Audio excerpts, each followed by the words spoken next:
What's up mga ka-dreamers? And for today's video guys ay mag-unbox tayo ng mga Zara products, cotton on at saka from TK Maxx na mga damit or anything na nabili ko online tsaka sa store. Kaya hindi na natin patagalin pa. Let's go and unbox it.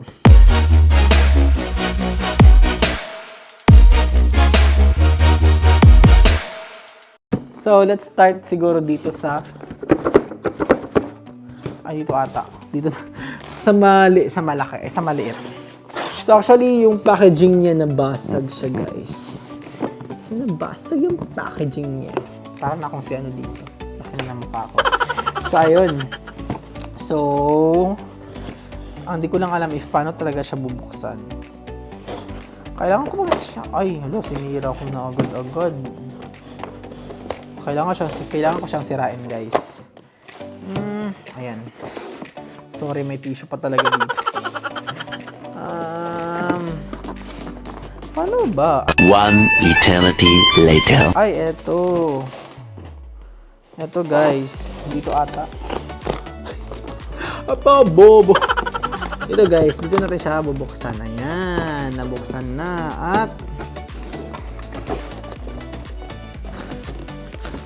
At hindi pa din siya nabubuksan. Tapos, after nun, no purpose nun. Sira, ay, nakagluman yun. Tapos, ito. Tapos, sirain ko na lang talaga siya, guys. Sakit mo na. Okay. Now I know. Ayan siya, guys.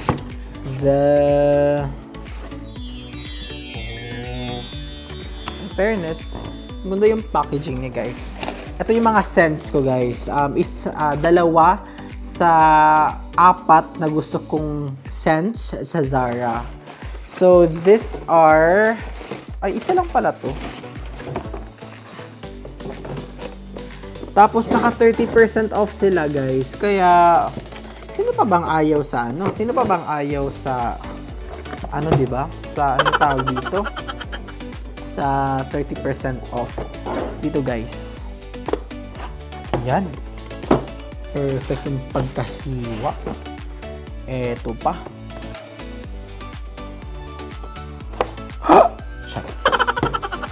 Oh! Zara Bogus Vibrant Leather Eau de Parfum. Eau de Parfum talaga kasi naglo-long last yung amoy niya. So, yun actually yung itsura niya sa loob.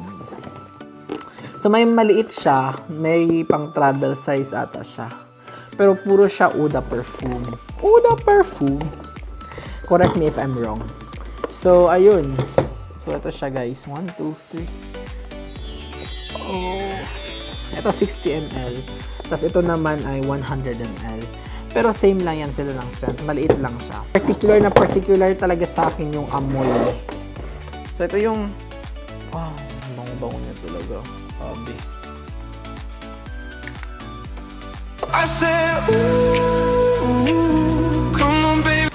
in, yung amoy niya is para siyang may pagka-citrus na may pagka-woody. Ganun. So yeah, made in Spain pala siya. Kaya maganda, mabango, matagal mawala yung amoy niya. So kunin natin to. And then hindi ko talaga alam paano to At kasi may paganito sila binaano pa nila. Ouch.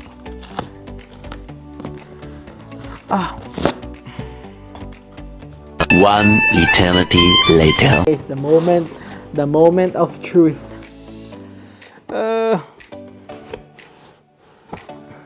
Ay. May pala sila sa loob. Wala mo nang paamoy sa paper nila. Ano yan? Mapupunin na naman yung basura namin sa baba. Okay. Yung unang bumungad guys, is yung polo shirt. Polo shirt na tawag dito. Basta may mga botones. Polo. Ay, wow. Pero is sobrang malaki. Hala, sobrang laki sa akin. Anong size ba to? Medium size naman siya, pero sobrang laki. Ito yung quality niya. Di ba?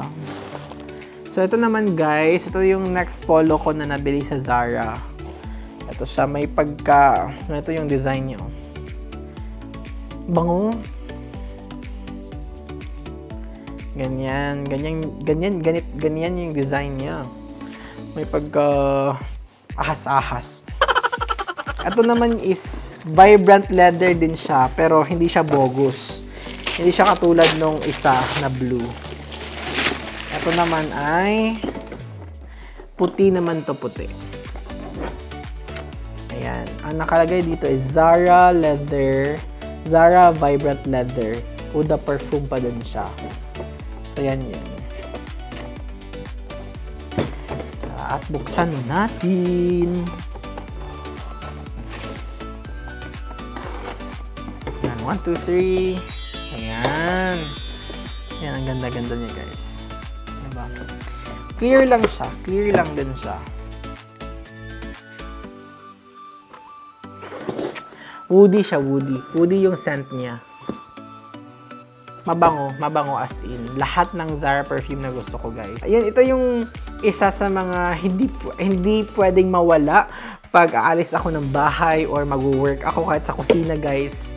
Nagpa-perfume talaga ako. So ngayon, guys, hindi na siya Zara, pero ipapakita ko lang din yung mga nabili ko dun sa mall kahapon. Hindi siya TK Maxx pala. Itong mga shorts na to is yung mga bet kong short. Ganito, galing to Anko. Para siyang local brand ng Australia. Yung suit. Wala siyang paper bag eh. Ito din, isang short. Mahilig sa short yarn. Yung mga ganitong short. So, tagi $18 sila each. So, ito naman guys ay nabili ko siya sa TK Maxx. US Polo. Kaya, ganyan ba yan? Hindi ko siya eh. Basta yan, US Polo yung brand niya. Mura lang sa TK Maxx, guys. Bagsak presyo. Parang sa Divisoria lang. Medyo. Tapos, ito naman, mga loose shirt to, mga fit. Mura lang siya, oh. $19. $19.99. So, let's say $20. Puma na siya. And then, meron pa. Isa pang binili. Shopping yarn. Dahil pera yarn. Ito guys, ito ay loose shirt. Paano ba? Loose shirt to guys. So, from Adidas. And then, of course, bumili din ako ng medyas. It's either pang work or pang gala. Bahala na. Yung champion na brand. $15 AUD. Diba? May 1, 2, 3, ay 4 lang pala to. Kala ko 6 to. And then, Cotton On. So, sa Cotton On naman, as always, nabili ko yung para silang kaparehas ng Zara, pero iba lang yung iba lang ang niya, quality niya. So, ito is from Cotton On. Cotton On.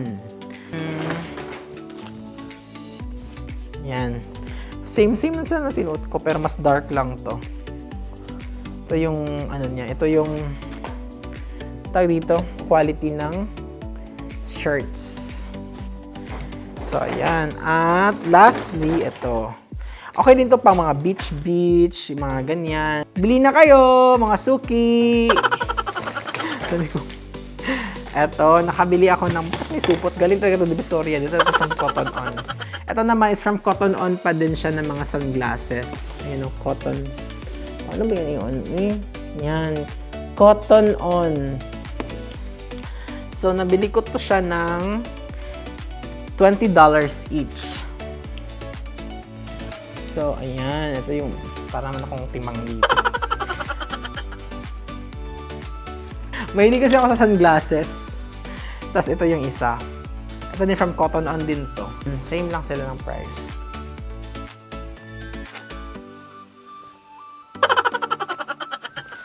So, yan. So, eto lahat guys ang aking nabili kahapon.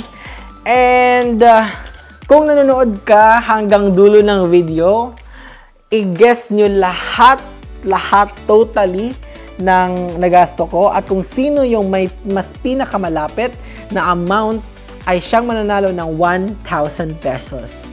Again, kung sino yung may pinakamalapit na guess kung magkano lahat ng binayad ko sa mga pinagbili ko ay mananalo ng 1,000 pesos. I-comment lang dito sa video na to.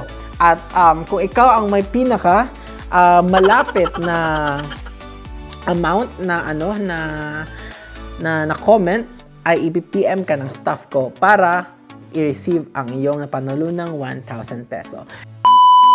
Yan guys, dito lang po nagtatapos ang ating vlog ngayong gabi guys. At maraming salamat sa inyong walang sawang suporta sa ating video guys. Sana'y manood pa din kayo ng mga upcoming videos natin guys.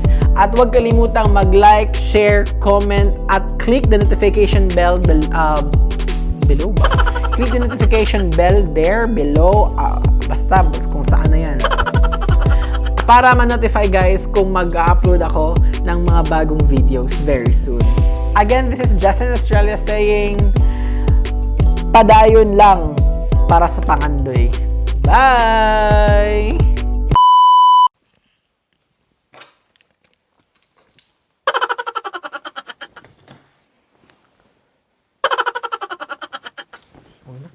May ano na pala ako.